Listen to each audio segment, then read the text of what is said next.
Well, hi, everybody. This is DearMamaSal, and welcome to the broadcast. For those of you who may be watching this on the replay, just to let you know that the first little bit of the broadcast will be, excuse me, news, views, and updates. We're like an extended family here, so we like to be able to just keep check on what everybody is up to.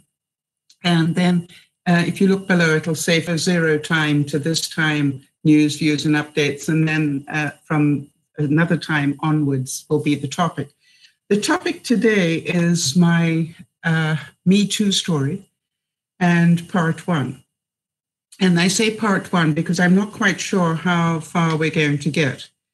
And hi, Kerry. Hi, Jody. I'm not sure how far we will get along this story. And so I'm pretty sure there will be a part 2 and maybe even a part 3. Because what I want to be able to talk about is not just what happened, but what I have done subsequently in my life to help me cope with what happened. Hi, Katie. And so that is why I'm not sure just how long this story will take. I would encourage you all, by the way, to ask questions where you want to. And just as a, why am I doing this now? I thought about it long and hard over the years, whether I should talk about this.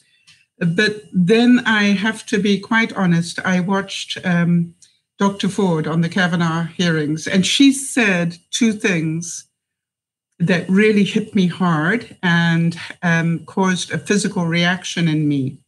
One was, it is imprinted on my hippocampus. And I want to talk about how to see how that happens, because I think it's important. Hi, Trina. Because I'm certain some of you probably thought, what on earth is she talking about? And I want to demonstrate to you how it's possible to have vivid memories of certain things and absolutely no memories of other things around the same time. And that has to do with what got implanted and what didn't. And I'm pretty sure if I ask you about your past, you'll be able to tell me clearly as day, maybe the first time you rode a bike or the first time you did this, it's implanted. And then but you probably wouldn't be able to tell me whether it was a Monday, Tuesday, or Wednesday, because that wasn't important. And I'm going to talk a lot over the course of these broadcasts that I'm going to do around this about how I believe this all fits together. Hi, Jonas. Thank you.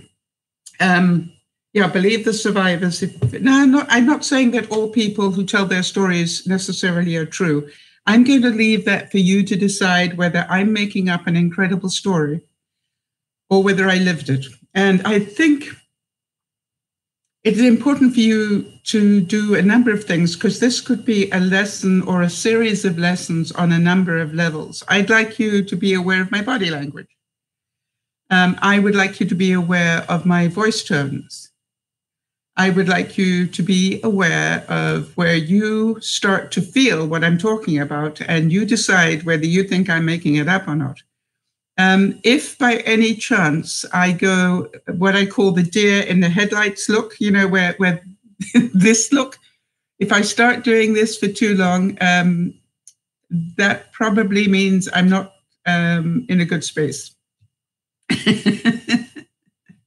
And so any encouragement will be appreciated. Oops. Oh, I don't know whether you still can see me. I hope so. Anyway, any encouragement probably would be appreciated. I'm not sure how this is going to go, but we're going to go. But before we start, though, I just want to say that thoughts and prayers. Let's talk about other people before we talk about me, much more important. For those of you who weren't here last year, thoughts and prayers go to Linda and Lucky. For those of you who don't know, Lucky was the dog that Linda rescued quite recently, within the last couple of months, and who she subsequently found out last week is dying of cancer. And she thinks I'm not sure if he's even alive today. But just let's put our thoughts and prayers in for Linda and Lucky if he's still alive. And then also to Andy. Andy lost his best friend to a drug overdose last week. And so I'm sure he's still struggling as well.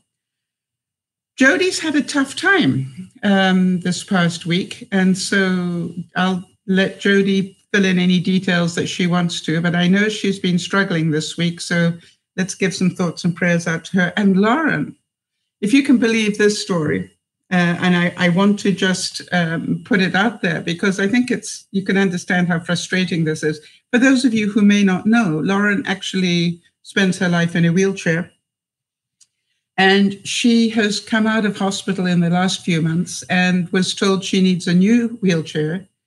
And she's having a bit of trouble actually getting it through her medical plan, which, I'm not sure anybody is surprised about that. But now the wheels literally have come off her old wheelchair.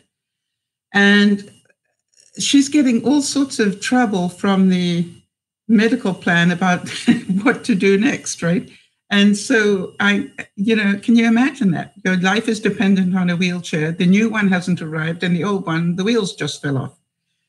So to say that Lauren was more than a little bit frustrated this week would be putting it mildly, and who wouldn't be frustrated? And so our thoughts and prayers go out to her as well. All right, so the next thing I just wanted to make sure we've got out here is for those of you who are new to the broadcast, welcome. And I wanted to say that if you subscribe to the YouTube here, there's a bell somewhere down there. I think down there. Is there a bell down there? Somebody will tell me.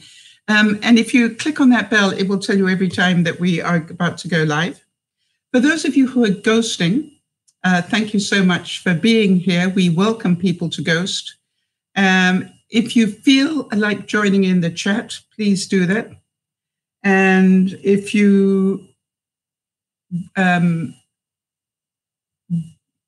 want me to talk about what your hi says, if you want me to talk about whatever it is that you write up on here, let me know that. Just put equals okay means I know that it's okay for me to talk about it publicly. The regular viewers, I know it's okay. They're smart enough to know if you don't want me to quote it, don't put it up. So they know me pretty well, and I know them pretty well. So that's it. All right. So here was Jodie's update. She said her symptoms with the arthritis in my hands has been flaring up badly to the point of tears. I've had an injection of medication that I've taken, and I'm waiting for it to help my pain. So, and she's still here and still helping us. And, thank you, Jodie. For those of you, again, who are watching maybe for the first time, as I said, welcome. And please make sure that you follow us, Dear Mama Sal, on Facebook and on Twitter, because I will normally give a 35-minute warning of when we're going to go live on those. Plus, I use Facebook as the sort of update. When I've got news about people that I'd like you to know about then during the week, then I put it on Facebook. So just so that you know that. In terms of birthdays and anniversaries, for those of you who are Canadian, let us make sure the Americans know this is our Thanksgiving weekend. Now, I know that the Americans are wondering, why don't you have it the same day as ours? Well, our history is different. So get over it. But, it always makes me laugh that the American Thanksgiving is such a big deal to them. And then, it's amazing how many people wish me happy Thanksgiving on the American Thanksgiving. Yeah, thank you there, Jodie. Look at that. She's even got a maple leaf for me. She's put up a happy Thanksgiving with a maple leaf. That's so cute. And so I thought you'd all like to know, for those of you who know my life pretty well, Dougie's taking me out to lunch, and I think he's bringing Jess with him. So I'm very excited about that. Today is Laura's birthday. For those of you who might be viewers from a long time ago, in the days of early days, maybe blog TV even, I'm not sure. Anyway, Kerry, you probably remember Laura, the dancer from Ohio. And so it's her birthday, so happy birthday, Laura. And I'm not sure if baby Lily, Jody would know, she has an incredible memory for these things, or might know, whether baby Lily is due, I think, pretty darn soon, if not today. In terms of news, October the 9th, okay, we're now on the 5th, okay, 4 days to go, all right. But you never know, right? So it's not her birthday yet. I heard from Oz. For those of you who know Ozzy, I've been chatting with Ozzy this week, and two things.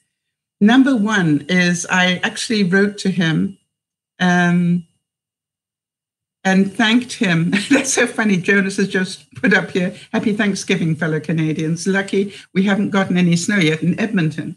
Well, yeah, we haven't got any here in BC, but I want to tell you something. It was the funniest thing. I went from sleeping under a sheet because it was so hot to digging out my duvet,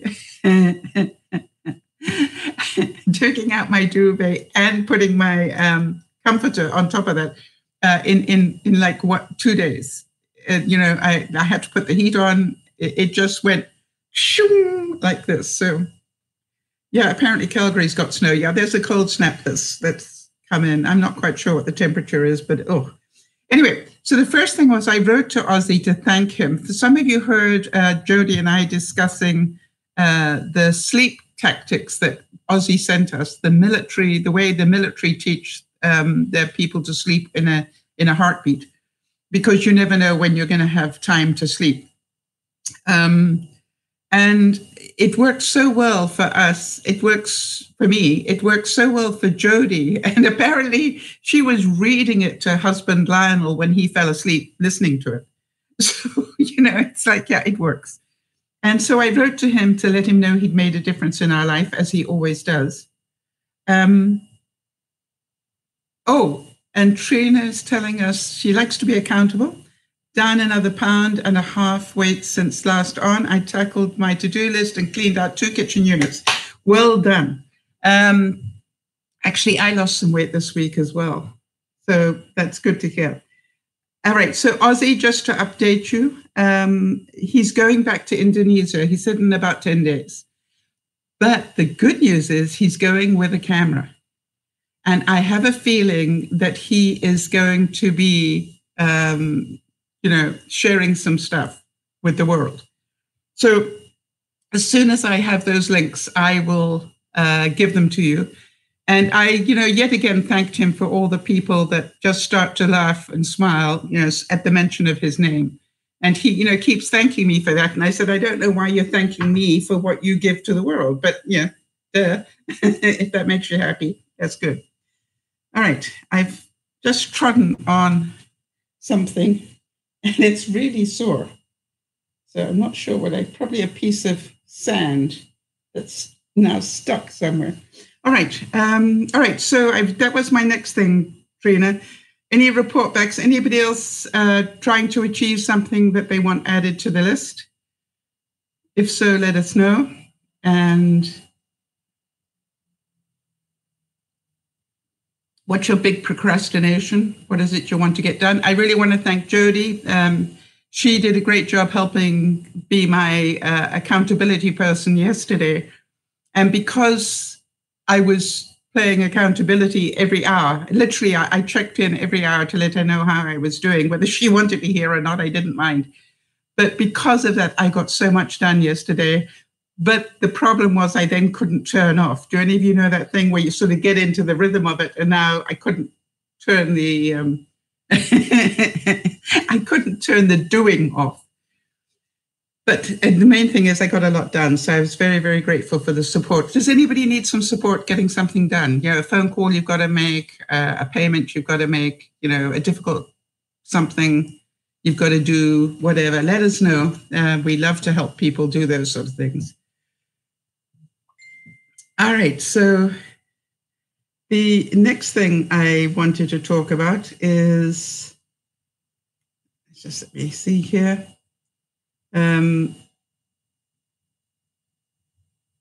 Right, Jody, we're going to do a time check for 15 minutes. That's just so I can put that on the notes below. All right, so I've explained that my reason for doing this is multi reasons. Number one, because of what happened during the Kavanaugh hearings.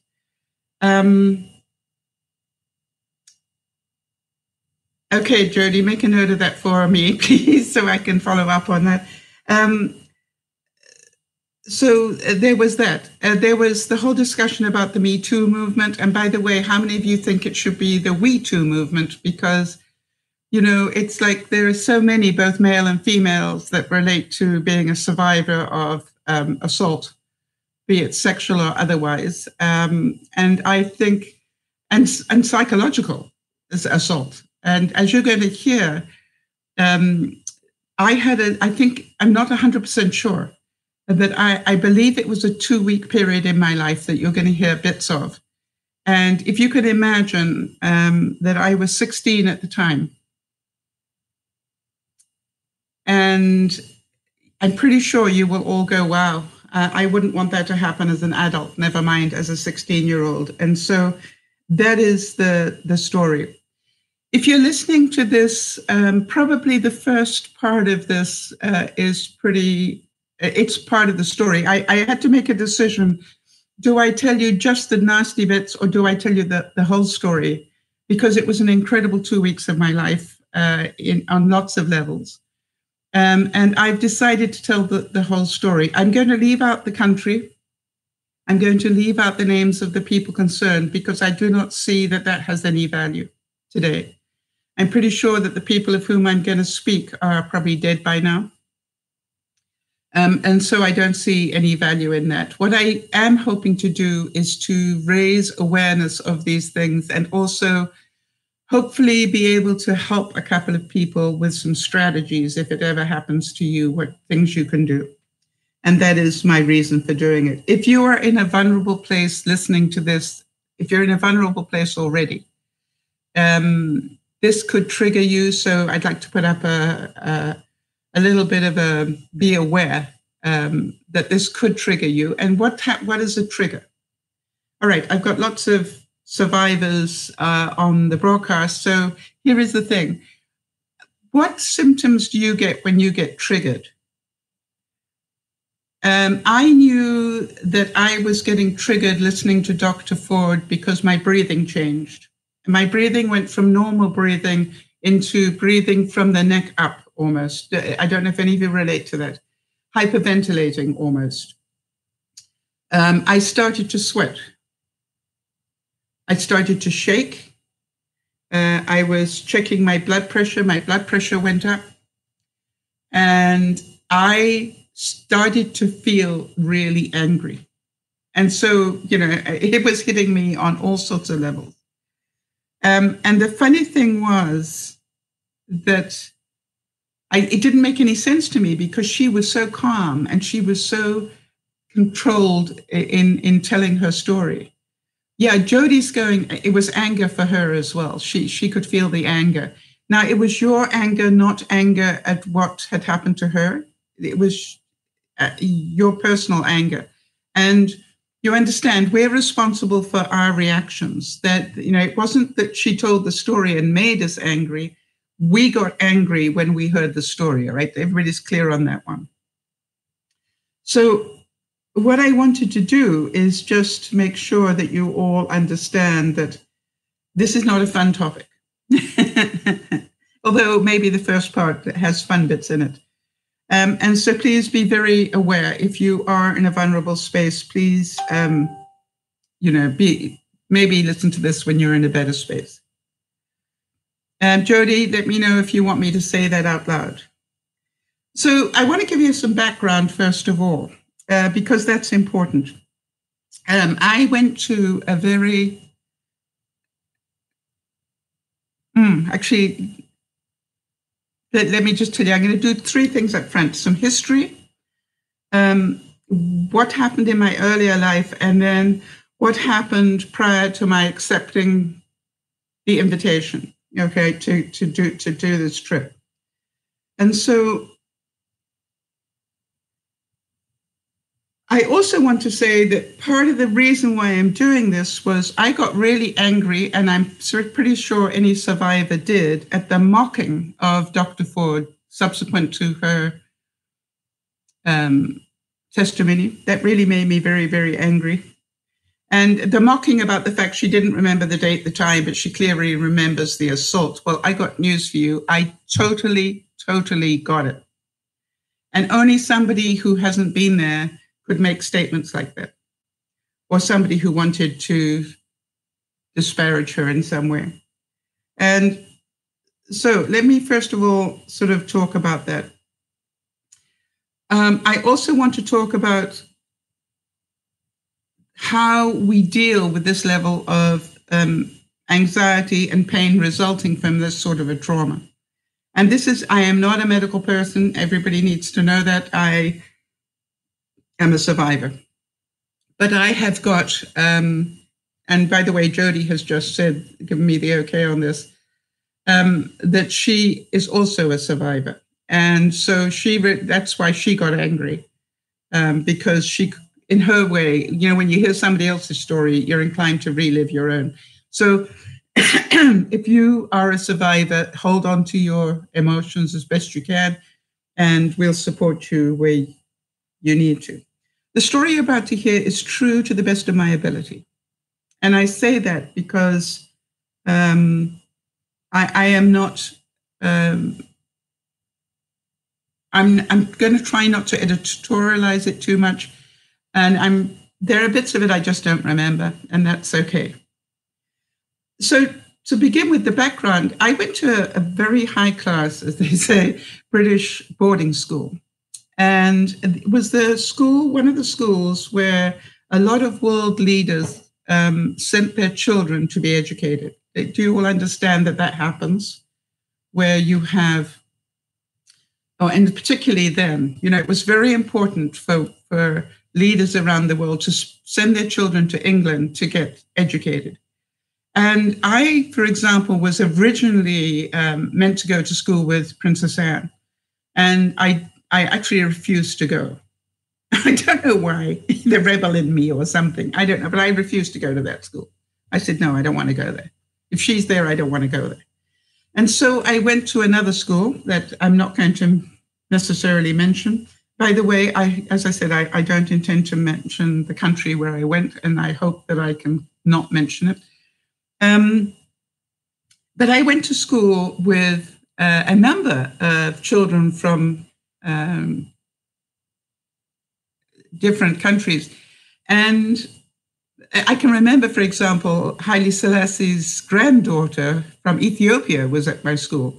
And so was the person that I became very friendly with. The reason I got friendly with this particular person was that she, came from Africa, and most things like half term or, she went home once a year. That was it. I think she went home once a year anyway. That was sort of my memory. And so sometimes I take her home for school holidays, but I normally tried to take her home for things like half term because I knew that she would have, she'd be sitting up in London somewhere in the embassy or something, and that's not much fun necessarily. So I used to invite her to come stay with me, with my parents' permission, of course. And it wasn't a big deal for me. It was just it seemed like the right thing to do. And I'm certain a lot of you would have done the same. At 14, my parents were contacted by the Foreign Office to say that the president of that particular country, her daddy, had invited me to go to the country as his guest.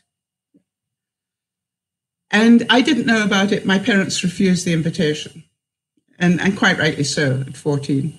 The invitation came a second time when I was 15, and they refused it again without my even knowing. However, at 16, the third invitation came, and this time the British Foreign Office actually said, we'd like to say that it's really important that we don't refuse this a third time. And if necessary, we will send a chaperone to go with your daughter. Because if you understand this was now a diplomatic thing, and if the invitation was refused 3 times, it would be seen to be politically, not a good idea. You all get that, right? Now, the only bad mistake in this was that I now, in retrospect, because it's so easy to see this later, I should have had a chaperone, no doubt about it. But I managed to convince my parents that I didn't need one because, I was 16 and we know it all at 16. And that was a bad decision. I should have had a chaperone. And I realized that, but I realized it too late.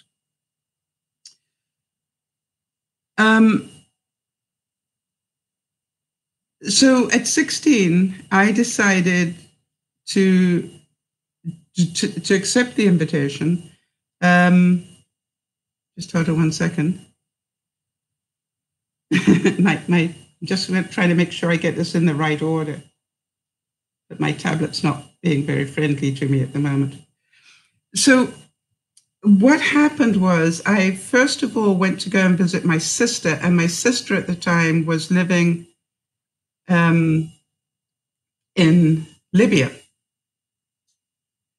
And so I went to visit my sister first, and then I was going to drop down into this other African country later. Libya being North Africa on the Mediterranean, and it was beautiful in the days of King Idris before Gaddafi ever got in there. And so here was the fun part about it. I was having so much fun in Libya that I decided to stay an extra week. And what we did is we sent a cable, because we didn't have the internet or anything those days. We sent a telegram down to the country concerned to say that I would be delayed by a week. And I stayed an extra week. It was great fun. Then I took the trip to this African country, and something went horribly wrong on the way there. I cannot remember what went wrong. All I know is that we had to make an emergency landing. Have any of you ever been on an airplane that had to make an emergency landing? We made it in Nigeria, in a town called Kano, Kano, as far as I remember. And if any of you have ever been in a plane that makes an emergency landing, it's not necessarily, fun. And as I said, I was 16, and let me tell you what I remember. I don't remember what went wrong. I remember that we landed and where we landed. And the next thing that's imprinted in my hippocampus, and this is really strange to me, but that's why I wanted to make sure you understood the things that the mind remembers and the things it doesn't, is that when we got off, obviously I had to go to the restroom. Yeah, story of my life. And the interesting thing was that it's the first time I came, I literally was opening up doors trying to find a toilet. And all I kept seeing was holes in the ground. They're like, there was no toilet. And I'm going, how do you do this? I have had no experience of that at all. And I don't know if any of you have ever come across that in your travels, but it's like, it's pretty scary the first time that you come across it and you're going, I have no idea how you do this. But I didn't have much choice. I definitely had to go to the washroom. And so I can see that as clear as day. I was, when I think about it, there was very little else I remembered about landing. I remember that they gave us food because we were there a bit longer than they wanted, but they gave us food and things to drink. But the next thing I knew, they called us back onto the plane. And for some reason, I didn't want to get back on the plane. And so I had been traumatized a little bit more than I realized, because I was quite a savvy traveler at that age. I traveled quite a bit in my life from an early age. And so it wasn't about I wasn't used to airplanes or whatever, but some reason I didn't want to get back on the plane. Now, obviously, that was a bit of an issue because the airline didn't want to leave me in Nigeria. At 16, I was, they couldn't do that. So they had what was then called an air stewardess sit me down and talk to me quietly. She did a great job, by the way. And she managed to talk me back onto the plane, which was good. Now, it's amazing how I remember her sitting there talking to me. Nice human being. I remember that. Really nice. So I got back on the plane and then I landed in this foreign country. Now, I want to tell you the fun part about this. And by the way, if you've got any questions, please just ask them and I will answer them as I go along.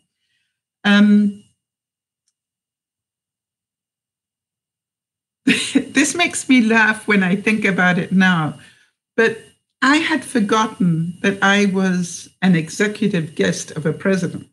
All right. So I was used to traveling. So you know what you do. You get off the plane, you line up for your immigration, and then you go and pick up your luggage, and then you're gone.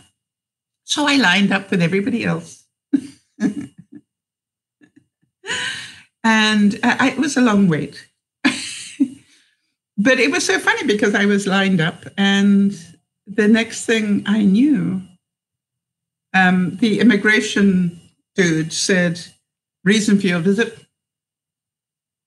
And I remember that I had been told by the Foreign Office guy that I needed to say, I think I got this right, which is, I'm here as an executive guest to the president's family. Well, I didn't get quite the reaction that I expected on that.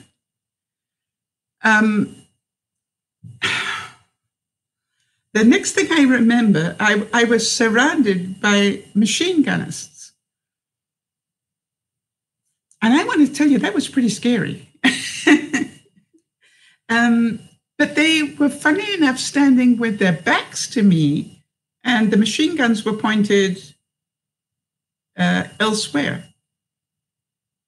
So in a split second that it took after the fear, I realized that they were there to protect me rather than to do me harm. Does that make sense? Because the way they were standing told me the guns were not, they were pointing at me as they ran towards me, which is why I nearly had a heart attack. But as soon as they got there, they were on surveillance. That's what it was. And I'm going, wow, and what happened? And the guy at immigration said, "Ma'am, we've been waiting for you to arrive." And I went, "Oh, okay." And you have no idea how quickly my documents were cleared. And I didn't even see my luggage. They just took the stuff and somebody went and got my luggage, and that was fine. By the way, I need to make this point because it becomes relevant later. What clothes does a 16-year-old have to go on an international foreign diplomatic mission? I just took my regular clothes. I took a couple of nice outfits and, a couple of pairs of jeans and some shorts, I was in Africa, for goodness sake, things like that. But I didn't pack a whole lot because I didn't have a whole lot. So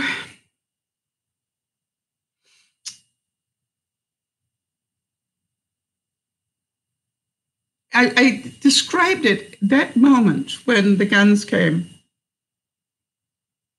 It was like the whole world stood still and all hell let loose. Do you understand what I'm saying? it was a very traumatic moment.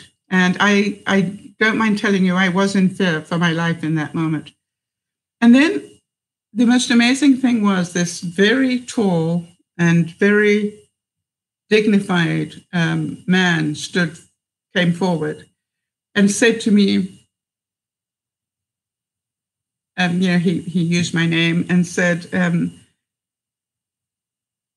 welcome to our country. And then I was feeling pretty proud of myself at that point because, I was getting all the attention that I've ever craved. And then he followed it up with the words, well, actually, we've been here a week waiting for you to arrive.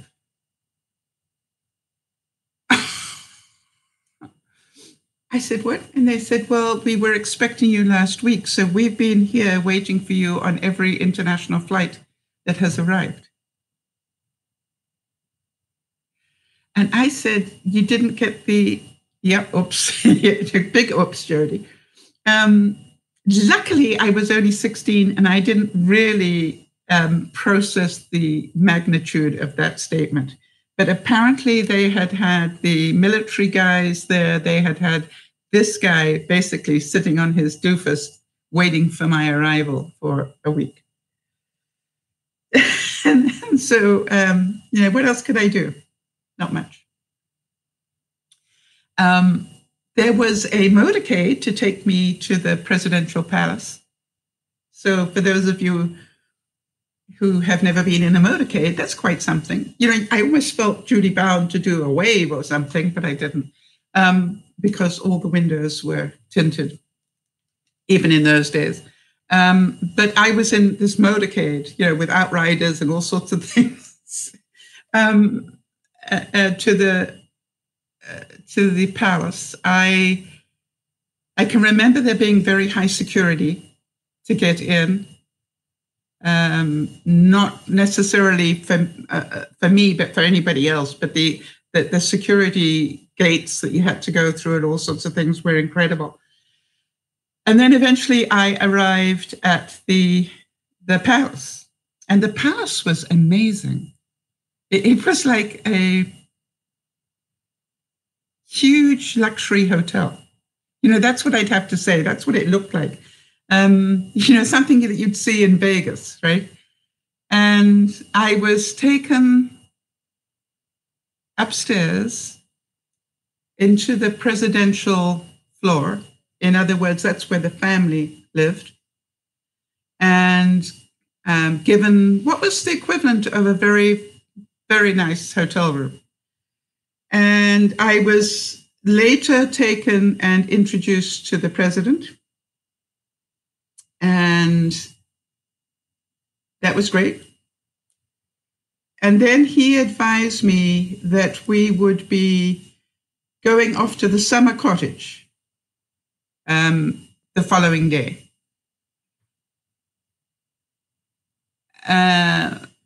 And, you can visualize whatever you like for the summer cottage, because I did. But that night, I remember getting into a bath. And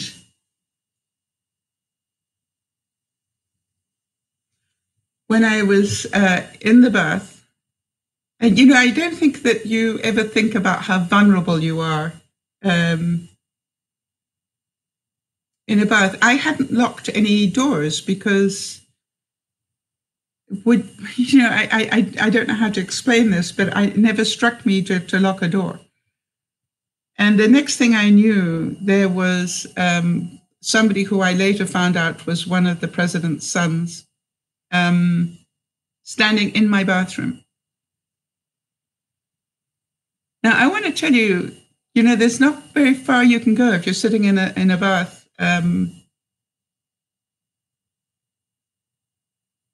You're sitting in a bath. It's like, where do you go?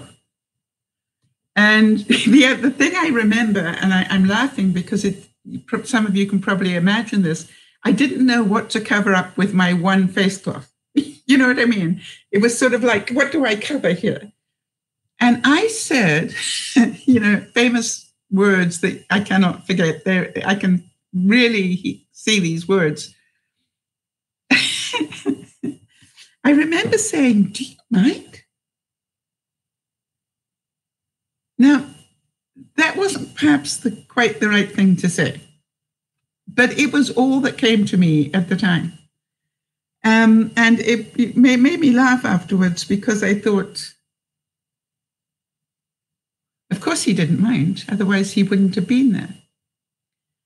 And the next thing was, I should explain that he was dressed in just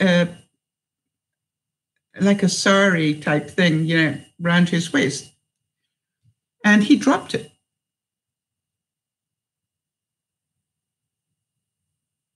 And now, "Do you mind?" became totally different, because now I, at 16, am faced with a sight that I had never seen before, in terms of this sort of situation. And I was terrified, I don't mind telling you. And I don't know what came over me, but I remember that I got really angry. And in my best British accent, said to him, "You need to get out of my room right now. Right now. And I want you to take this really seriously."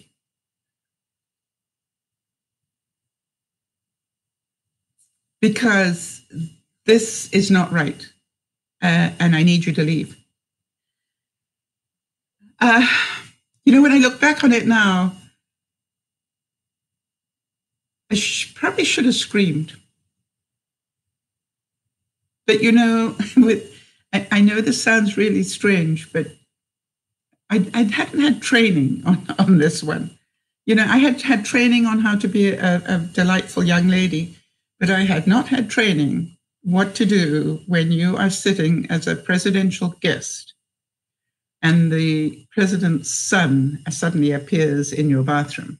That wasn't on the curriculum that I took. Well, luckily, something in my voice tone must have told him I was going to start screaming if he didn't get the heck out of there, because he did actually leave. It was terrifying, Jody. It was horrifically terrifying. And then, I don't know if this makes any sense to anybody, but I sat in that bathtub, stunned for quite a while. It was like I didn't know what to do. So, this was, I couldn't send a text to anybody. We weren't in that era yet. I didn't know what to do. I was all on my own, and in a situation that was obviously, now that I look back on it, it was obviously far beyond what I was ready for or prepared for. And I just remember sitting in that bathtub for quite some time. And then it struck me, I need to get out of the bathtub and go and get moving. And I did that. Now, I'm beginning to think, and I can't remember for sure, but I'm beginning to think that there weren't any locks on the doors. And the reason I say that is because logic tells me that if there'd been a lock on the door, I would have gone and locked the door at this stage. Does that make sense to anybody? And I can only presume there weren't locks on the doors inside the presidential area. And probably for good reason, it was family. So in retrospect, should I have reported this immediately? Would you? I'm thinking about it and going, I'm 16. I don't want to create an international incident. So I didn't do anything. And then that night, I woke up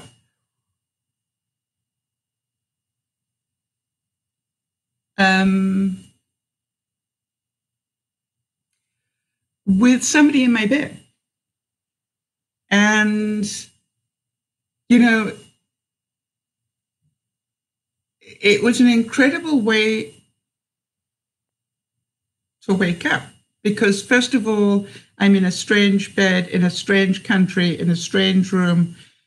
I've already had trauma earlier, and suddenly I wake up and I can remember exactly what the bed looked like, and I was facing a wall, and there was somebody behind me. And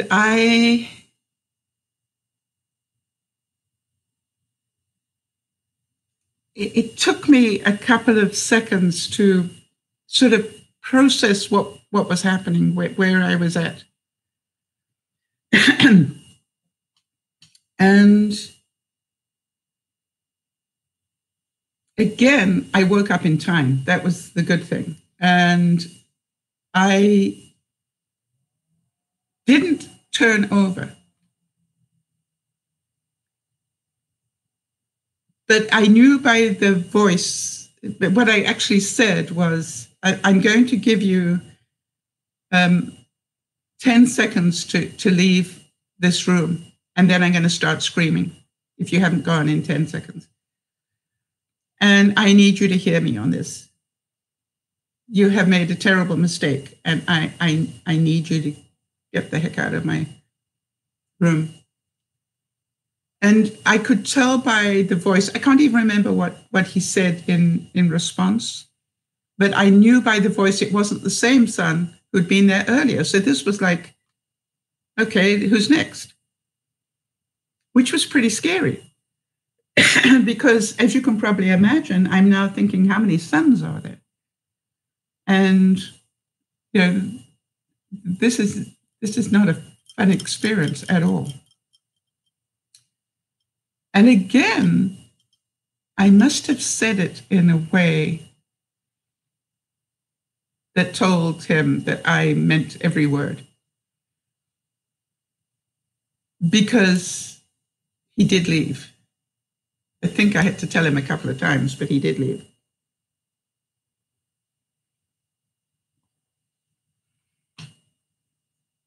So this now is, I cannot tell you how scary this was. This was on my first day. And I've still got something like 2 weeks to go. You know, and you can imagine that this was not my dream holiday suddenly. Whew. Okay, I'm going to take a bit of a break before I continue. So if you've got any questions, this will be a good time.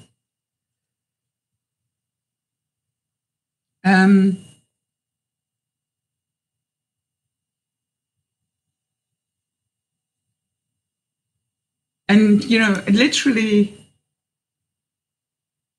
want you to understand that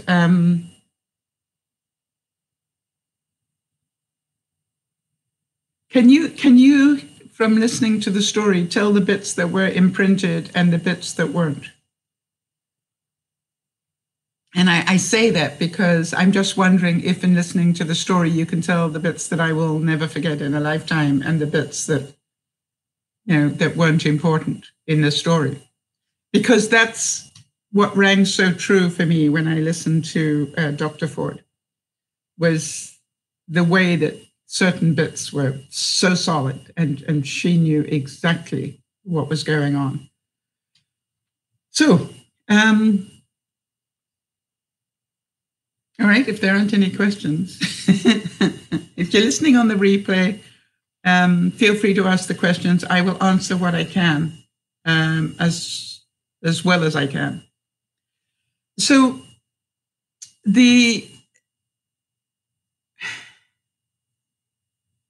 Oh, really? That's interesting. All right. So Jody says she can see what's imprinted, the voice changes, and the body language changes as well.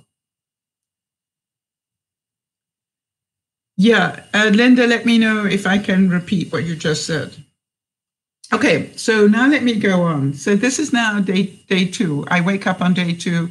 And you can imagine I'm a little bit scared now of the family.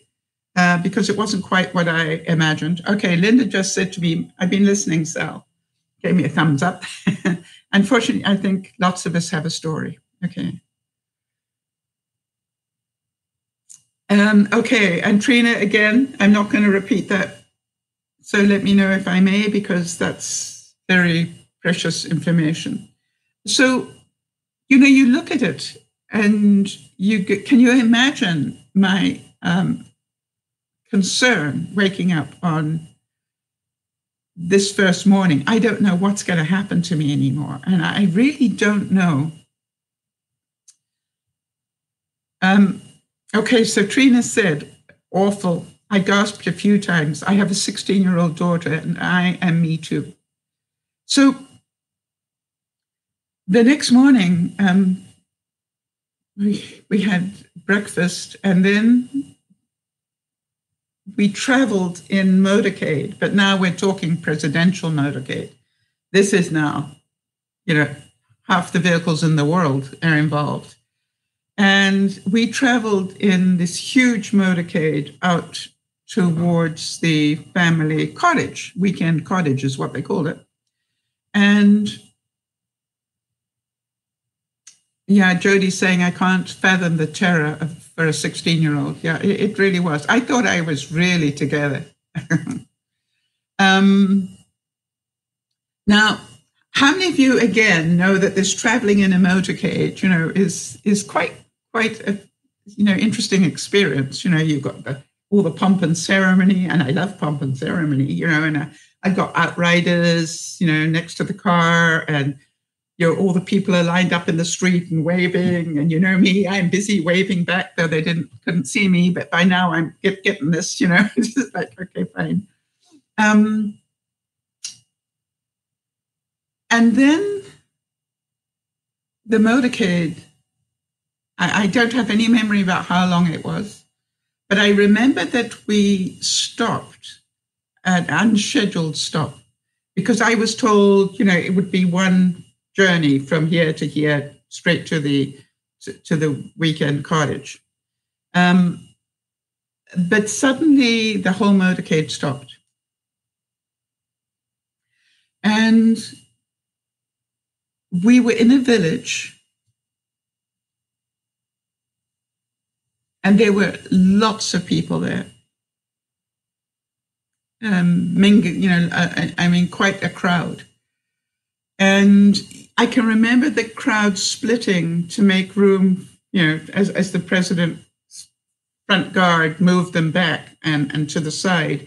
And the president walked forward. And because I was the executive guest, I was literally a step behind him with the ADC. Do you guys know what an ADC is?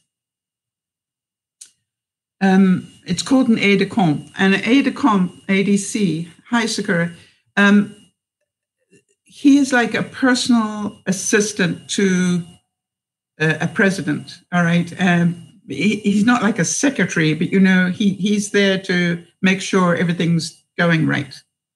And he was a general with lots of scrambled eggs on his epaulets and everything. Very, very tall, about 6 foot, I would think about 6'4", 6'5", big guy, but charming, really, really charming guy. And obviously had spent some training in England because his English was incredible. And he had all what I call British manners and all that protocol. So I've got a feeling he probably went to Sandhurst or something to get that training. So if you can imagine this, throng of people being parted, and the president, the bodyguards in front, and then the president, and then myself with the ADC. And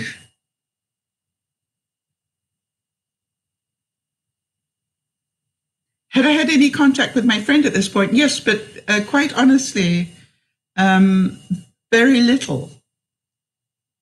I'd said hi and we chatted, and I can't remember, Jody, whether she was in the car with me, quite honestly.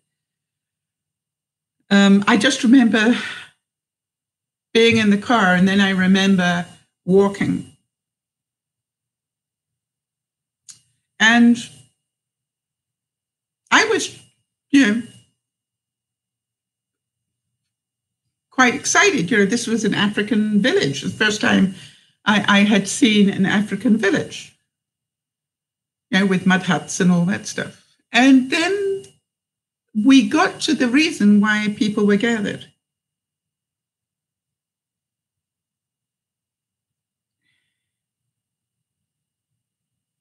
Sorry, I'm just reading something.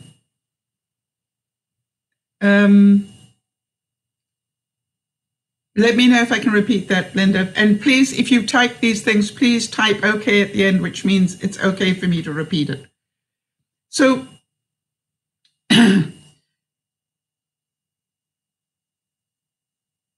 okay, so Linda's saying one issue. Her father had a guy who did his taxes. Linda's saying she hated him. She felt horrible when she was near him. Very lucky for her that her dad always said, go with your instincts. I was about 12. At 14, he was convicted of being a pedophile. Yeah, go with your gut. It was interesting that I can remember saying in the last 2 weeks or more than that ago, before all this came out about Kavanaugh, I remember saying, I don't trust this man. There's something about his mouth that I just don't trust. Don't ask me.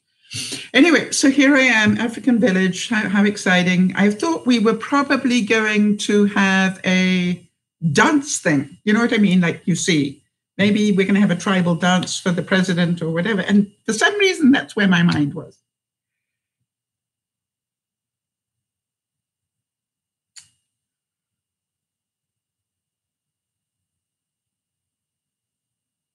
And it was really strange because on the ground there was the body of a baby.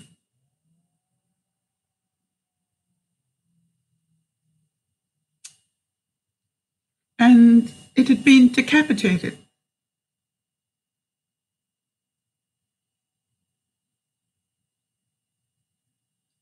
And you understand, I had no preparation for that. No preparation for it at all. And I mean, in life or in this situation here, I was expecting a tribal dance, and what I'm saying is my first dead body. And not only was it a dead body, it was a decapitated baby. And I cannot tell you why we had to see that. I cannot tell you what happened, because none of that is in my memory. What is in my memory is the sight.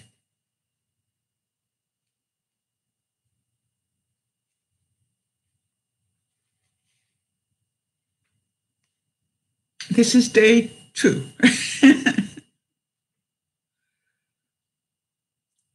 Can you see why I really should have had a chaperone with me? I really should have had somebody that was psychologically trained to help me in those moments. I realized that, 50 years later, whatever, more, 55 years later, I can see that now, but I didn't. In my wildest nightmares, I did not realize what was going to happen. And I don't think anybody did. And so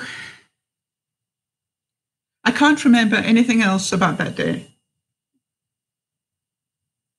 I guess nothing traumatic happened after that. That's all I can think of, because I cannot remember anything else about that day. I do remember the next morning. By the way, is this too much for anybody? And this is the reason why I said I may need to just space this out a little bit for people and for myself.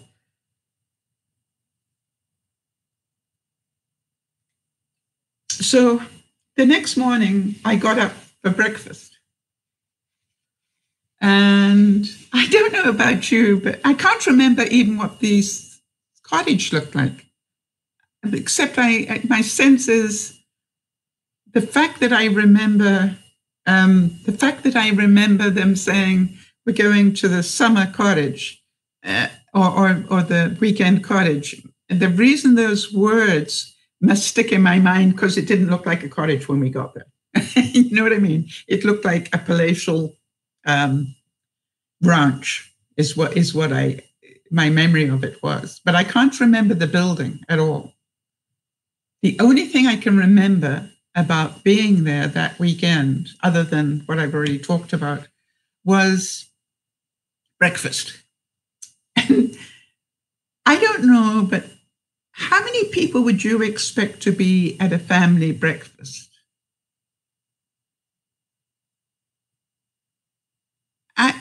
In my mind, I thought a family breakfast would be sort of maybe, well, allowing for the fact this was a president and that I was in Africa. I imagined we might have 6 to 12 people. I think there must have been 40 people in that room. I mean, it looked like a banquet for, you know what I mean? It was set up like a banquet. There were chairs forever. The table was massive. And I don't know about you, but by now I'm beginning to be a little bit insecure. You're probably not surprised to hear that. And so what I did was I sat down at the bottom of not literally at the bottom, but I sat sort of in the bottom quarter. Now, Linda probably, some of you will know this expression. Have any of you ever heard of the expression below the salt? And do you know what that means? I just want to explain that because it was important in this case. Below the salt means that anybody that is between the head of the table and the first set of salt and pepper shakers, that was very, very important place to sit. Do you get that? The first quarter. And then you have between the first and second salts, and then so on, depending on how big the table was. And I was down round about the fourth salt shakers. So you get that. I'm getting a question from Trina. Was I the only European? Yes, I was. And so here I was way down, below the fourth salt. And that's where I wanted to be. And how many of you know I was very quietly, head down, minding my own business and just wanting to eat breakfast? And in came the president in his jammies. Now, for some reason, I did not expect that. And he came in and he sat down and he went mumble, mumble, mumble, mumble to the ADC, who nodded, walked all the way down the table and whispered in my ear, "You are a presidential guest. The president would like you to sit next to him."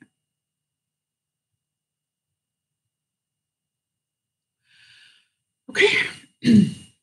So I got up and I was escorted to above the first salt, obviously, but right next to the president. The president was at the head of the table and I was to his right, with the ADC, who now took it upon himself to guard me a little bit for some reason. Anyway, he sat next to me, or maybe he'd been told to, I don't know, but he suddenly took a whole different interest. And that was fine. So I sat there and smiled sweetly at the president and good morning, sir. And, and Your Highness, whatever I called him. Can't remember what I called him now. Your Excellency, I think. I think you call a president Your Excellency. And I did know the protocol. So he then went mumble, mumble, mumble, mumble. But he was saying mumble, mumble, mumble while he was looking at me. And I didn't understand one word of what he said. And I believed that he was speaking English. Now, that's pretty embarrassing. And I just remember turning to the ADC and going, and the ADC leant forward and said, he'd like you to say grace. I said, what? He said, he'd like you to say grace. Now, I went to a high Anglican school. We said grace, as many times as we breathed air. You know what I mean? We said grace all the time. And it was just like for that split second, my mind went just absolutely blank. I couldn't for the life of me think of a grace. And then I took a really deep breath and imagined I was, because that's a good thing to do, right? Imagine you are in the place where you would normally do this. So I imagine myself back at school and head down and here we go. And I literally did the easiest grace I could think of for what we're about to receive. May the Lord make us truly thankful. Amen. And I'm going, phew. And then mumble, mumble, mumble from my left. And I look to my right to the ADC for a translation. And he said, the president said that wasn't very original. And I don't know about you, but I'm going, he didn't ask for original. He asked for grace. And so I said, oh, never mind, So this is day 2. No, 3. This is day 3.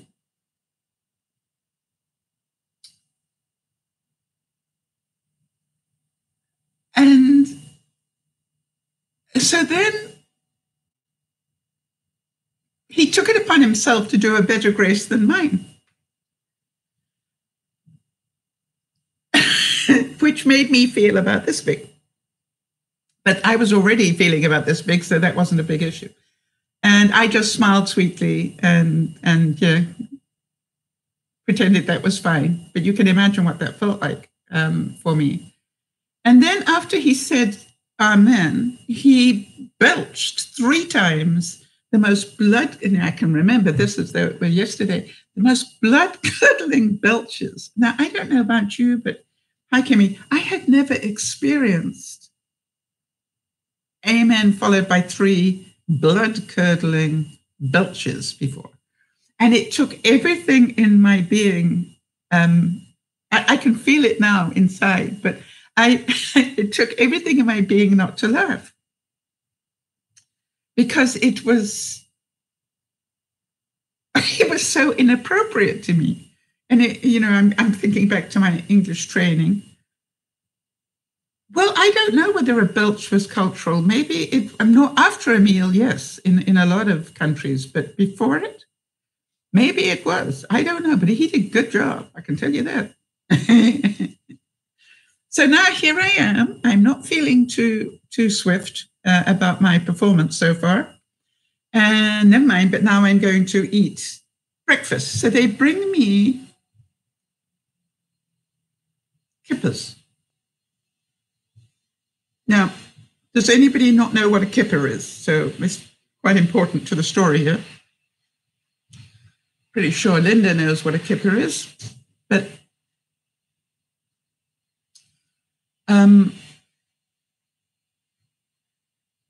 okay, a kipper is a fish. Yeah, I see Linda's going, kippers on toast. It's eaten a lot in England. It's a fish and it has lots of fine bones in it, but it's a bit, I'd have to say, Linda, about the closest I can sort of relate it to, it tastes a bit like smoked salmon or smoked fish, smoked something. Yeah, you see, Trish knows what it is. She loves them as well. Well, guess what? I didn't like kippers. And I didn't have a diplomat next to me. And I passed on the kippers. And the ADC nudged me and said, take the plate. And so I took the plate back and put it down, And he then whispered in my ear, he's had them specially flown in from England for you. I went, okay. That sort of changes the rules a bit, if you get my drift. And the fact I didn't particularly like kippers, suddenly that wasn't the same issue anymore. And so I went, sorry, I normally don't start with kippers. I think I made some sort of reason why I'd passed on the plate, And so anyway, I took it back. And now I started to eat kippers because, really, if the guy had flown kippers in, especially for his guest, I think the least I could do is eat. I didn't eat it all. I had about half. But, I really struggled with the bones. And then they bought the next course. And I remember this really well. The next course was fried eggs on rice. It was like a mound of rice with a fried egg on top and something else. I can't remember what the other bits of food were, but I really remember the fried egg on top of the rice. And I'm thinking, that's so clever. So being me, I smashed the egg and boy, did that taste good. By the way, if you have never had fried eggs on rice, you might want to try it because it's actually quite tasty. And then there was this mumble from my left. And I look at the ADC and he says, that isn't very British, that is African. I couldn't win.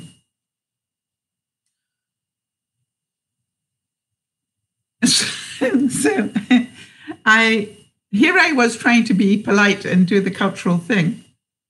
And anyway, it was a sad day.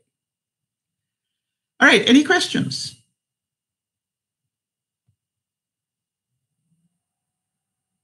Have any of you got any suggestions as to, what came up in your mind as to how you would have reacted and I didn't, or any other parts of this that you had? Yeah, that's true, Linda, right? Countries, protocols with food and no teaching. In other words, I should have had, I'm not mentioning the country, Kim. I'm not mentioning the country or any names attached to it. I don't think it serves any purpose, and you will just have to decide whether you believe me or not. I really don't know whether my school friend is still alive. It's possible that she is. Actually, I think she ended up being president, quite honestly.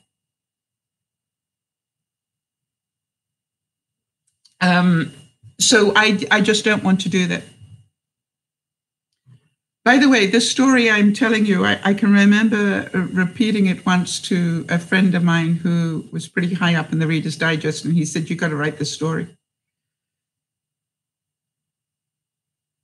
And he said, if you write it, the Digest would publish something that amazing. Did I tell her? Did I tell my friend? No. No, I never told her. There was something I told her, and then regretted that I did. It came later.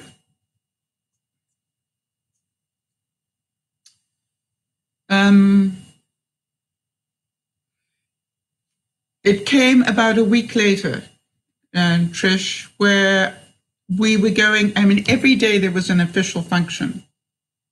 No, I never told her what the brothers did. No. But I did tell her what her sister did to me. And as I said, this happened about a week later, and we were going to go to yet another official function. And I was dressed in the outfit that, my best outfit. And the sister walked in and said, "Oh, are you going to wear that again? You wore it last week." And I said, "I'm traveling with a suitcase. I don't have a lot of clothes." Were there any communication with my parents during this time? None. No. I was totally on my own. That is the thing that I realize now. I should never have been totally on my own. And understand, I wasn't just on my own. I was on my own as a guest to a president on behalf of the United Kingdom. I was there in an official capacity that I didn't realize the magnitude of that. So I was aware of some of it. I can remember I kept saying to myself, you have to regroup now and play the part, because you are a guest, an official guest. So good questions, yes. All right, so the story about the sister, so you can imagine how stunned I was. I'd been there a week. Linda's saying she'd struggle with that now at 50, never mind at 16. Yes, it was her. Luckily, though, Linda, in a way, I had a lot of protocol type training just by virtue of the way I grew up and where I went to school and stuff like that. So I was pretty good, and I can't remember it, but I've got a feeling that the Foreign Office probably sent a protocol, how to address a president and stuff like that. So I think I had some of those bits. I don't have memory of it, but I'm pretty sure that they would have sent that. That makes sense to me. They wouldn't have sent me in there blind. So this whole situation about the clothing, can you imagine what that felt like? I've got a suitcase here with a number of outfits in it, but, we went to something every day. I ran out of outfits in a week. And so this daughter just absolutely shamed me. And my gosh, you wore that last week. And I started to cry because I didn't have any other choices. What am I going to do here? And I said, I'm really sorry, but I really don't have any other option except not to go. Would you rather I didn't go? In which case, that would be rude. It would be an incident if I didn't attend an official function as an official guest. Do you get my frustration here? And I can see her face right there. And she said, that's ridiculous, that I didn't have enough clothes with me. And I know that when I went to get into to get ready to go down in the elevator, my friend was there. And she could see I'd been crying, and she said, what's wrong? And I told her. And I wish I hadn't. I really wish I hadn't, because what I heard later is that my friend told her father what had happened to me. And her father banned the daughter from the presidential palace for life.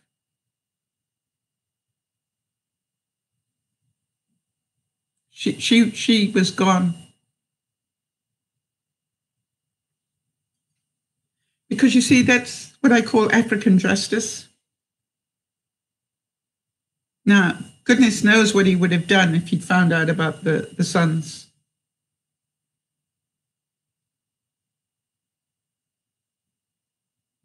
And quite honestly, in a way, I thought the sons deserved it more than she did, but I didn't have control. Hi, Jamie. I did not have control over that. Okay. I'm.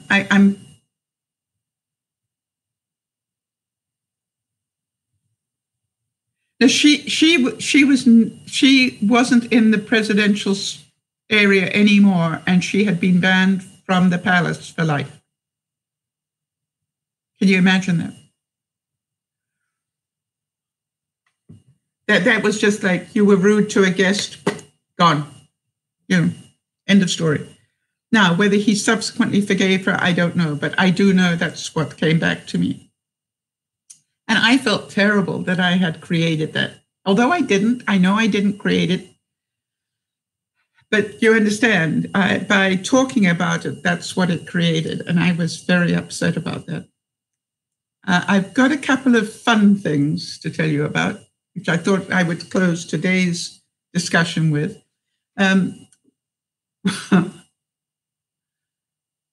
Now, did that make her safer?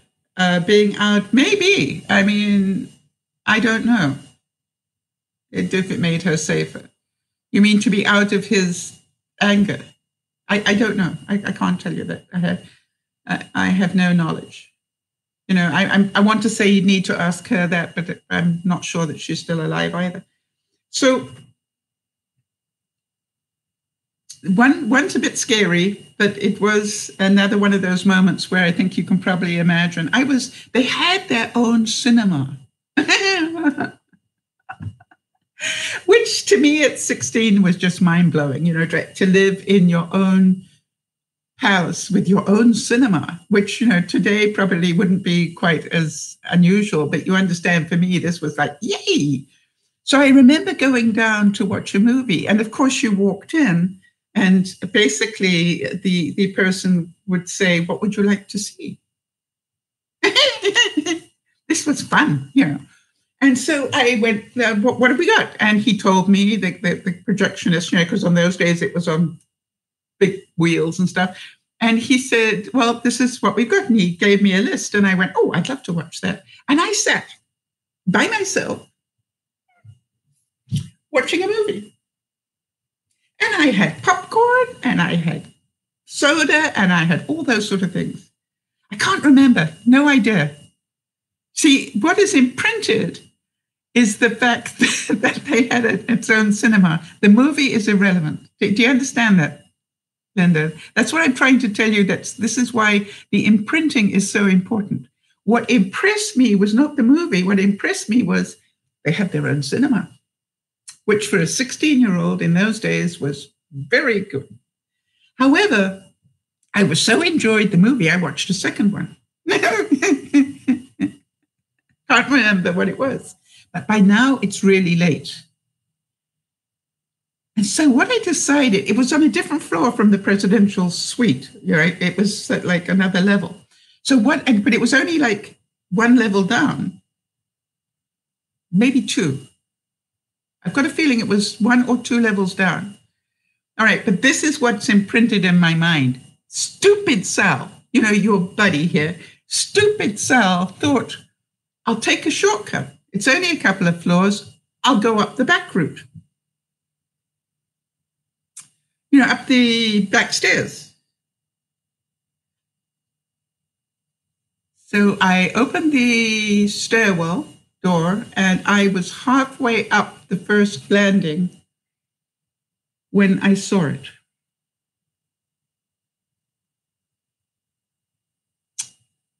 And what I saw stopped me absolutely cold. And I literally stood there and didn't know what to do. Because ahead of me was a guy sleeping with a machine gun. And I then looked down, and at the landing below me, there was another guy sleeping with a machine gun.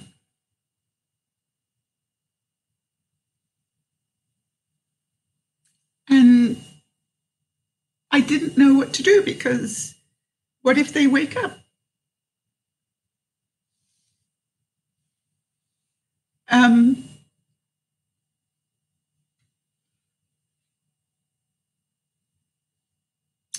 So I remember very, very quietly removing my shoes. And then, because I was already halfway there, I tiptoed past the machine gunnist and to the next floor. I want to tell you, at no level can I tell you how terrifying that was. Because if they'd been awake, I think it would have been a lot easier, because they would have, I was white. It was pretty obvious who I was. But what if they'd just woken up and seen, and seen somebody in the stairwell? They would have just shot. So that was pretty terrifying. Then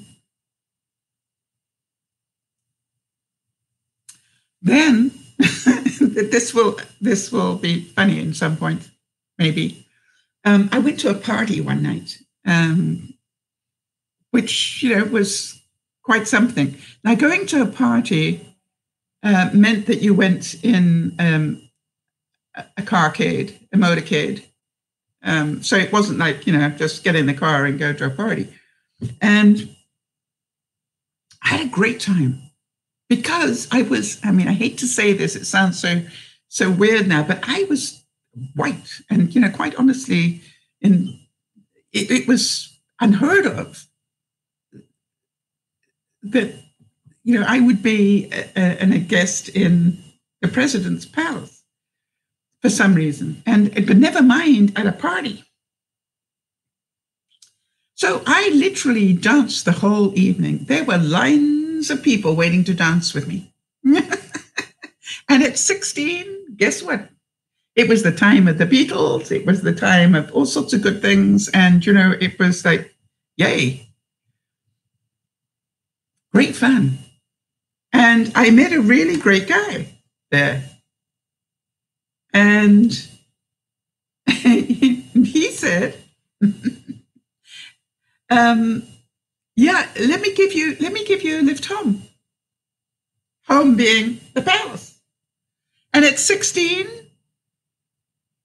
did I think twice?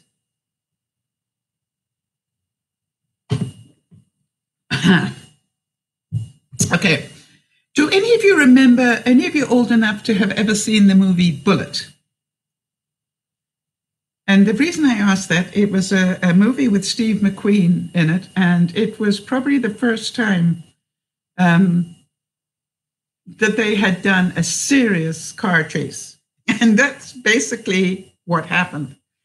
I didn't realize it, what I had done, but by getting into the car with this guy, I caused high security chaos.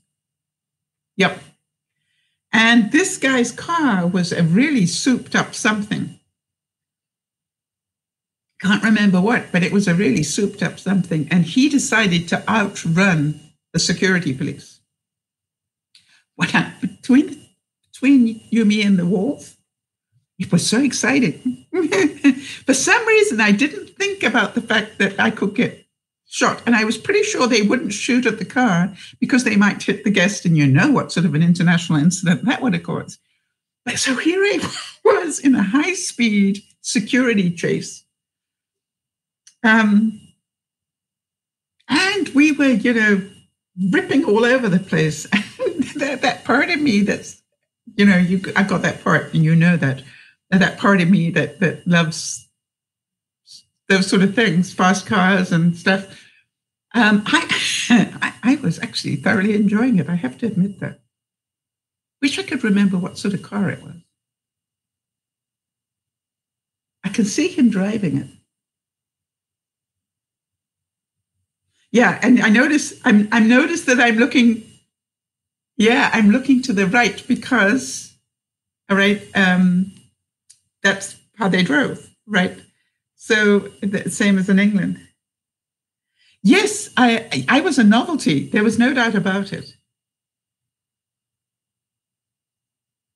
So yeah, I was definitely, the chance to actually dance with a white woman was apparently, that gave you bragging rights forever in those days. So anyway, so the long story short, this car chase went on for quite a while, and somehow or other he managed to outrun them all the way to the palace. And however, that's where the journey, the fun part of the journey stopped, because boy, was there trouble when we got to the palace. Because they had radioed ahead, or however they did it, and warned them that, their executive guest was just been hijacked by, I don't know whatever happened to that guy. I've got to tell you that I have no idea what happened to that guy. All I know is they took me out of that car and they put me in a security car and took me the rest of the way. From the first checkpoint, they took me back to the palace. How many of you are going? I don't think. I dread to think what happened to the guy, quite honestly, now that I think about it. But it was fun in that moment. The other thing I really recommend is when you are visiting a foreign presidential family in Africa, it's a really good idea not to say what I said one day without even thinking. It was a beautiful day. It really was. And I knew that they had a roof garden on top. And I remember saying, hey, why don't we go upstairs and sunbathe? When I think about it now, it was like, yeah, Sal, very bright. They don't have reason to sunbathe, so that I remember very well. You're probably not surprised to hear that I started smoking on this trip.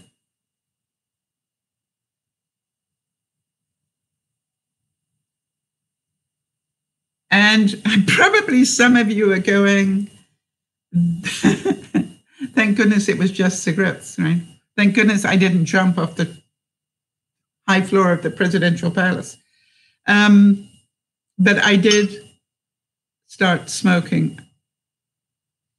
I'd had a couple of cigarettes before in my life. Probably when I was about 13 or so, I tried one out and nearly died.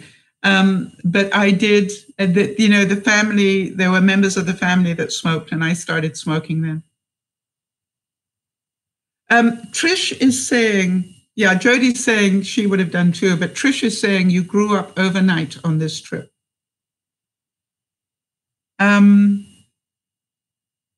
Yeah.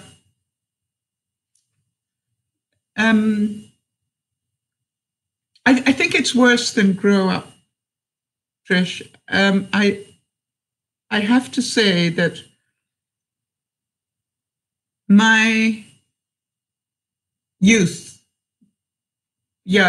was taken away in this trip. My sense of fun, my trust of people, my sense of fun. There's worse to come, by the way. And that I will do on the next one. I just didn't think I could pack all of this into one broadcast. And I was pretty sure that it would be, I want to give some time to the next part, and I'll do that this evening. So yes, already from what you've heard, it was mind-blowing. But I'm wondering if you can see what I'm talking about. That I remember that Dr. Ford said, this business about being imprinted on the hippocampus, and I wanted to make sure that you understood what she was talking about. Do you get it now that some things in your life will be forever imprinted? Maybe the first kiss you ever had, maybe the first time you had sex, maybe I don't know what it is, but you've got certain things that are imprinted on your mind that you will remember forever because they were so important to you. And there are other things that literally are not that important. And therefore, I talk a lot when I'm trying to describe these things to people. I talk about the fact I've got this librarian in my head called Jones. And Jones, every night, has to decide where to file things. Now, some things are so important that he drops them down. Well, he doesn't even have to do it because they're already automatically filed on the hippocampus for life. The other things, though, he has to decide where he thinks they need to be filed. And some of them, quite honestly, he locks into a vault and goes, that really upset her. I don't want her to see that again. Wow, that's an interesting point. Jody's saying, being a guest of a president, it seems you were also in a way a prisoner of sorts. So many rules you had to follow. Well, that's protocol. In some ways, a good point, Jody. Although I do not believe that it ever would have been something that the president would have wanted to have happen to me. Do you understand that? I have no doubt in my mind that had he known what happened to me, things would have changed. And when you hear what happens to me subsequently, you will also hear, another time where he found out and what he did about it. So he did find out about a couple of things, and he took very drastic action. But okay, how do I say this? And some of you will understand this. I don't think I'm a rat by choice. Do you know what I'm saying? I don't rat on people by choice. I try not to. Mind you, I think it changed a bit after that trip. You know what I mean? But, my upbringing was, you don't rat on people. You don't tell tales about people, and especially if you're a guest in their house. So you need to remember my upbringing. My upbringing, wasn't anything other than close to royalty.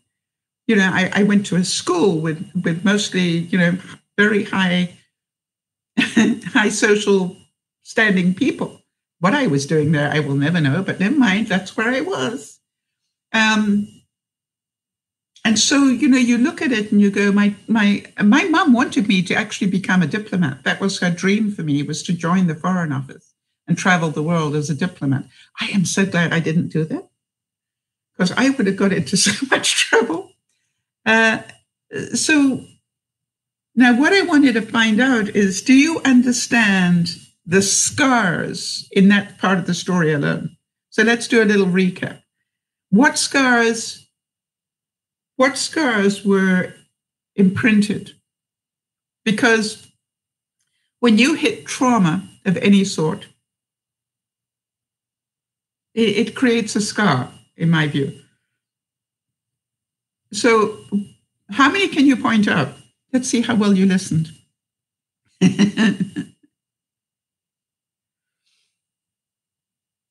Because if you can understand how important these things are, you will understand a lot. Yeah, Jody's saying my lack of trust of authority. Yes, and that actually is an interesting thing, and you're going to hear that gets worse as the story goes on, Jody. But yes, up until that point, I really respected authority and had been taught to obey it at all costs.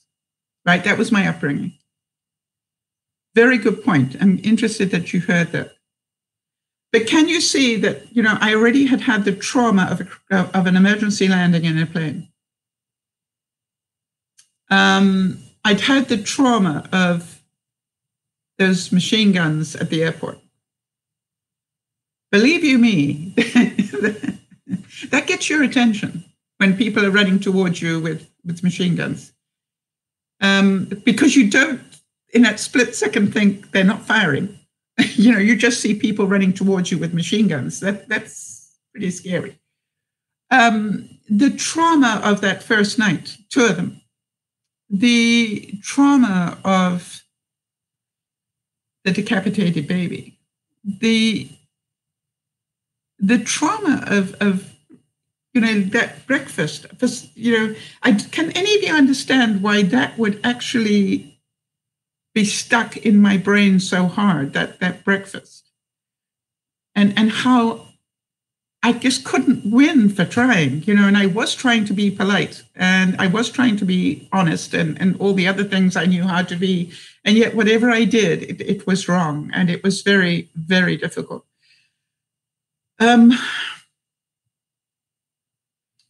The trauma of shame and of being shamed.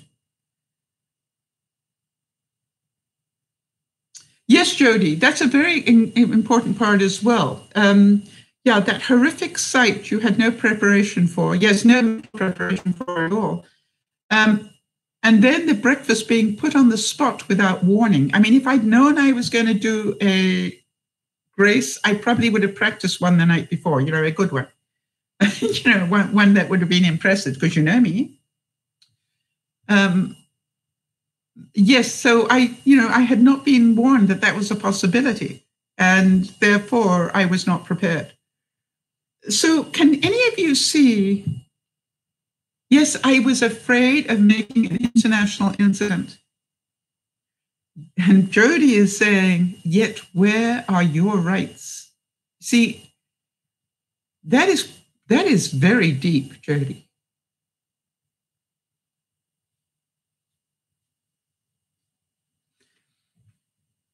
You see, that is a brilliant question, because that I should have had somebody with me to tell me that. I should have had somebody at the party that said, I know you want to, be normal and go in a car and have the guy drive you home, but, you don't do that when you are an international guest of a president. You don't do that. You need to go with the security people. They're responsible for your safety. And therefore, you're going to cause a huge incident, which made, quite honestly, which made Bullet look like a beginner's program. So, where were my rights? Who was protecting my rights? And as you will hear in the second part of the story, yes, Trish, very good point. At 16, you don't think there are so many dishonest people about, really. I would agree with you. I was shocked. I kept going, what? What? And it was like, my vision of what this trip was going to be like and what it actually was are so diametrically opposed. It's not, it is beyond belief, quite honestly. And so, you're right. I lost faith in authority. I lost trust in people generally. I lost my naivety. I thought I was really quite adult in those days, but boy. And I just want to sort of trip to the end here before I tell the second part of the story, so you understand, because it's relevant to this discussion. I never did tell the story. My parents didn't know.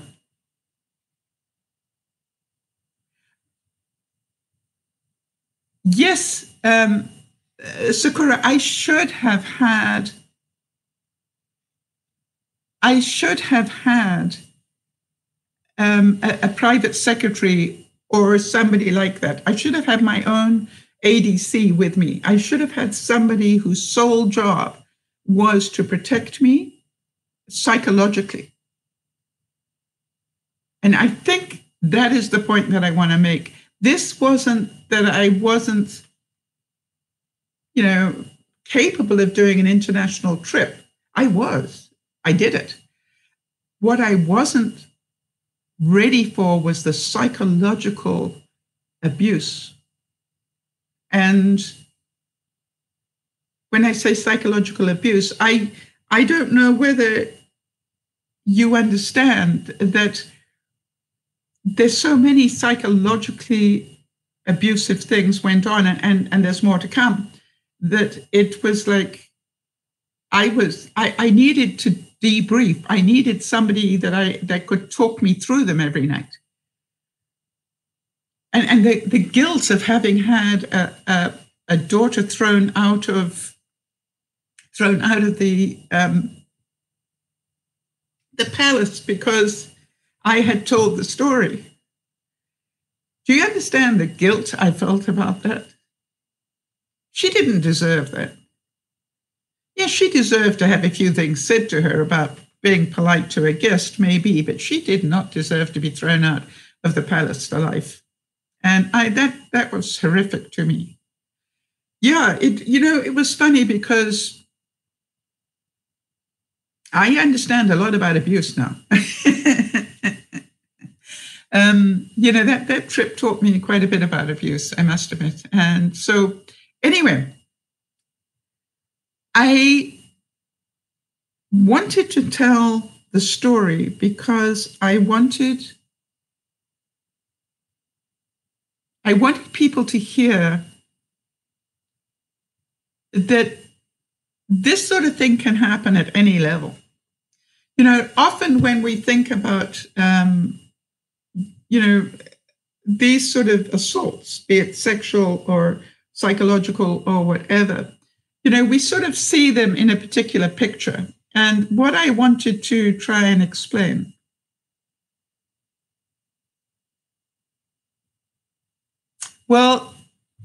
Sakura just said that one, it was expected because it's the same in the Philippines. Yes, I understand that. And that's why I'm telling the story. Because I think there are an awful lot of cultures that will relate to what I am talking about. I want to say of which I speak, but I think there are going to be a lot of people that maybe will listen to this and relate that, it is stuff that they can relate to. I am telling this particular 2-week story. I think it was 2 weeks. I'm not 100% sure. I'm telling this story because it has so many parts in it. And I think that I'm hoping that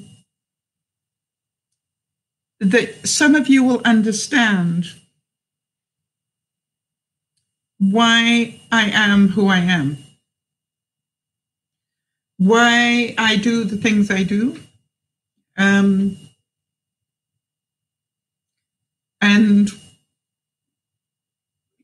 all those sort of parts, because you understand all these things that happened. And I still have lots more stories I can tell you that are not too much fun, but what I'm trying to show you is this 2 weeks is so heavily imprinted on my brain. It will never leave my brain. Thank you, Bernice. I appreciate the hugs. It will never leave my brain because it was horrific. It was horrific most of the time, and it wasn't meant to be, right? This was meant to be a vacation. And what it ended up being, in some ways, was torture. Can any of you imagine? I was scared to wake up some mornings because I didn't know what was going to happen today. Who was I going to upset today? Who was going to shame me today? Where am I going to make the mistakes today? Can any of you imagine that this became a fear? And what's going to happen when I get back to England and maybe they find out that I didn't eat the kippers? I didn't want to. What will happen? Will I be hauled up to London and made to apologize? I just didn't know enough.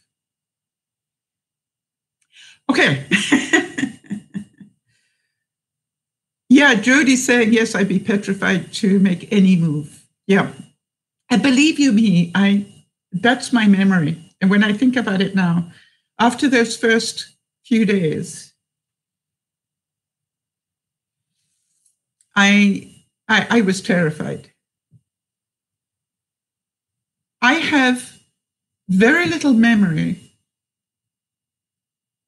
from that point to the end, and the part that will continue here was my trip back. But I want to talk about that because that was horrific as well. Yes, Jody's saying you had the weight of the UK on your shoulders, on my young shoulders. You're right, I did. I kept remembering that I was meant to be representing my country. And, I kept trying to be the perfect person, and I failed so miserably. Actually, if I look back on it, and if I'm fair to myself, and this is cognitive stuff, and that's what I want to do as an extension of this, is talk about how cognitively I have worked with this stuff. But when I look at it, and work on it cognitively, can you see that there was no way a 16-year-old should have had the weight of the UK on her shoulders? I mean, really. And if they let me go without a diplomat with me, then whatever happened was their responsibility, not mine. Did you get my point? That if they didn't insist that somebody came with me, and by the way, I still wonder how come my parents didn't insist that as well. But they probably didn't understand the nightmare.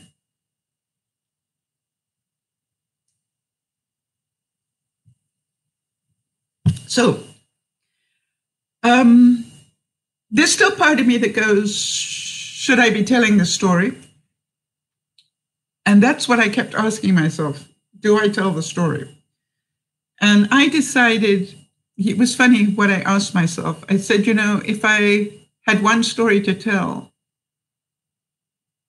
that would best describe who I am, I think this story perhaps is it. And in other words, it makes an awful lot of other things that happen in my life make more sense in some ways, because I went from the one thing into completely a different. And anybody who's been through trauma, anybody who's a survivor, anybody who's been through sexual abuse, anybody who's been through any of these things, the trauma of seeing a dead body, when you're not expecting it, all these things are incredibly traumatic experiences.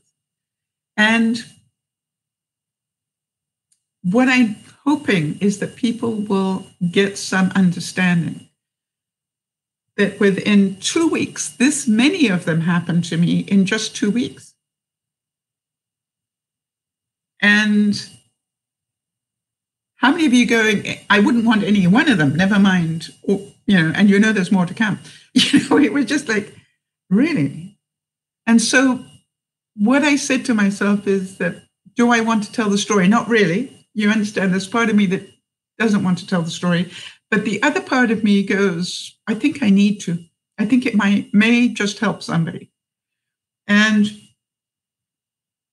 as you will hear, what happened to me in this first week determined how I reacted in the second week.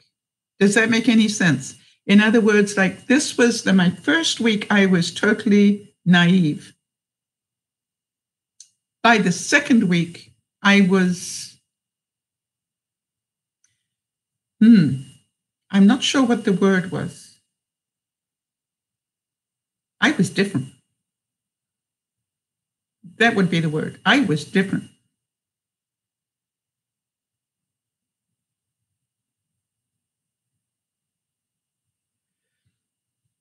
Well, can I repeat that, Bernice? Because I think that helps me. That's the reason why I'm doing it. I'm doing it because I hope somewhere in here everybody learns a lesson. Thanks, Sakura. Sakura just said to me, I know how you feel. I'm glad that you did not let that control you and you went above and beyond, in which I'm still battling, right? It makes sense. I want to tell you that if there's one message I would say to you all is go with your gut. You know what is right. You know what is wrong. Don't let protocol or anything else get in the way of protecting yourself. I didn't realize. I'm trying to work out. I mean, if I had been your daughter and you heard what was happening to me, what would you have told me to do? Let me ask you that as mothers, what would you have told me to do if you knew that was going on?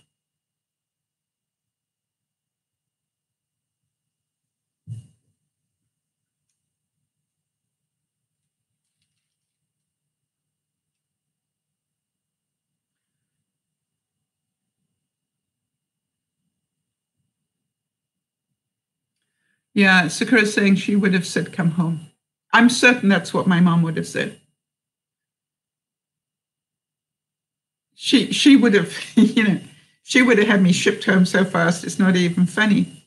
But do any of you see that I would have seen that? I would have seen that as failure, that I'd failed.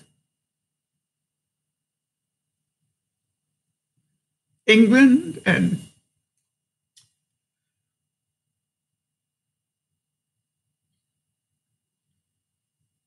so whoever asked that question about were you in touch with your parents, that was a really good question. No.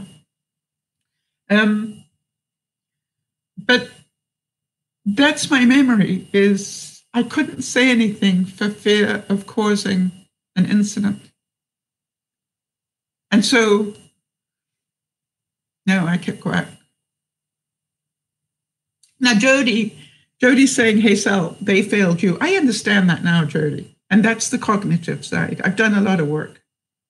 That country, no, I don't think the country failed me either because they didn't know. I think the president would have done everything to protect me. Yes, exactly. Trish is saying she is so overprotective now with her daughter because of the things that happened to her.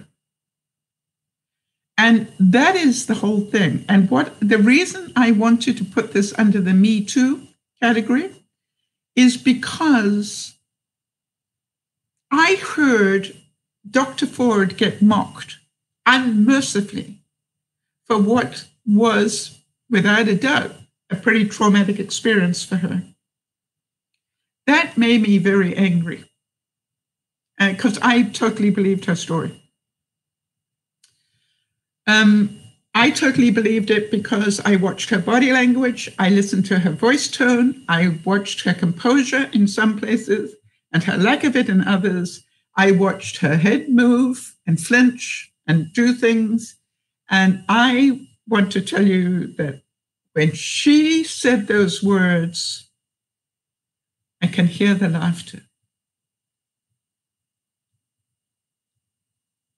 And that is what I want to talk about because I heard that laughter in my life. Oh, of course she was reliving it. How can you tell the story without reliving it? Yes, Jody, exactly. And I know that I said to myself, do I want to repeat the story? And I went, if I do nothing else for my viewers, I have nothing to lose in this, right? I'm not going to lose a career. I'm not going to lose respect of people I care about. To me, this is like, I believe the story needs to be told so people understand these things happen. And, I would like men to hear the story as part of it. You know what I mean? I think that this is not enough women are talking about their experiences so that men understand how this scars you for life. Your little conquest moment can scar people for life. Your little shaming can scar people for life. What you think is funny, right? Your idea of a joke can scar people for life. And so to me, I have to tell the story. I still have a choice, but for once I said, this is the time. If I'm going to tell it, now is the time. Because I don't know if I'll be alive next week to be able to tell it. So I decided this. I'd like to thank both Jody and Lauren, who I've been talking about maybe doing this with them, and they really supported me in doing it. And I appreciate that. So tonight I'm going to continue the story.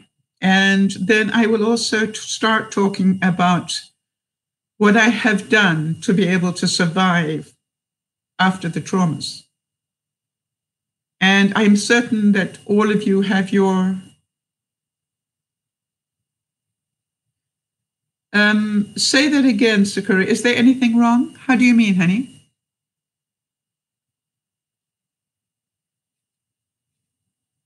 Because I said, I don't know if I'm going to be here next week. None of us knows if we're going to be here next week. I don't know that I'm going to outlive any of you. But on the other hand, I could outlive all of you. So, I'm a great believer if, I said, I don't know if I'll be here next week. All right. Something could happen to me during the week. And if I never told the story, I think I would regret it. When you get to this age, you start thinking about, I don't want to die thinking I should have told that story. It might have helped somebody. Now, I also realize in telling this story, I could end up having some repercussions to this from people who don't understand. But I know I'm strong enough to take that because if I can survive what happened to me in those 2 weeks, believe me, your sticks and stones, and words may hurt, but it's nothing compared to that. So big hugs to you all. And I hope you'll forgive the roller coaster, that I'm doing the best I can with what is a very difficult story to tell. I will continue it this evening. And the unfortunate thing is the people who may hear it this evening will not have had the front end. But I do really think that the front end of it was important because it sort of sets up where I was, where I was mentally for the second part. And I knew when I looked at it, I thought that's going to take one broadcast all on its own just to do that first part, that first week. And then what happened in the second week was something else again. All right, so here we go. Thank you for your support. Thank you for your understanding. Thank you for being here. And Jody, thank you for literally holding my hand through this. And for all of you, if it's important to you, then let's get some comments on the video itself so that people know why it's important that they should hear it. And if you think that's so, because it is my hope that we can help a lot of people. It's not about numbers. It's about the right people, the people that need to hear it. And so that is my goal in this one. All right, everybody, I will see you this evening. I'm going to be really good to myself now for a couple of hours before the next broadcast. So big hugs to you all. Thank you for being here. Thank you for being who you are. And we'll chat to you tonight. This is DearMamaSal saying bye-bye for now.